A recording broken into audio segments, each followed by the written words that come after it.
ma'am. Mr. Chairman, I'm Barbara Bonnette with Bonnette Auction Company. I'll keep this short because Mr. Baldone actually attended my auction.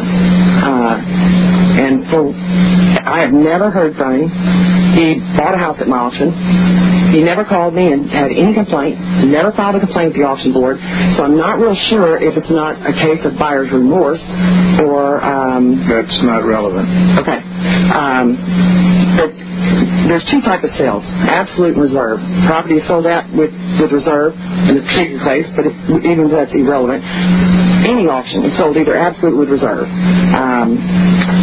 If a property is being sold with reserve, we can bid by law on behalf of the seller. If it's selling absolute, it sells to the highest bidder. And that sale is always advertised how it's being sold, either with reserve or absolute. So,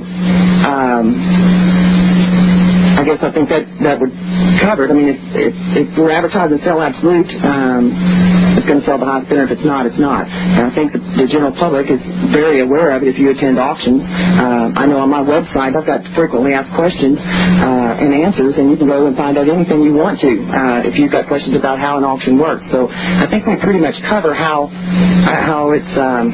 auctions are handled.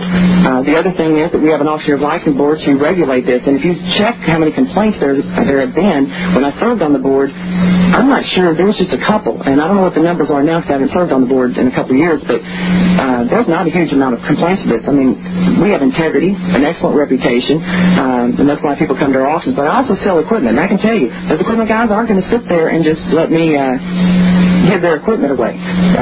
If they buy it back, they're paying a commission, so it's not something they're doing just to run up the bid. They have to be protected somehow. Sometimes we don't even know who that person is that maybe if they're bidding on it, and I don't want to be if it's an absolute auction, I don't want to be responsible for not knowing who the seller may have had someone bid on it. So I'm going to ask you to oppose this bill.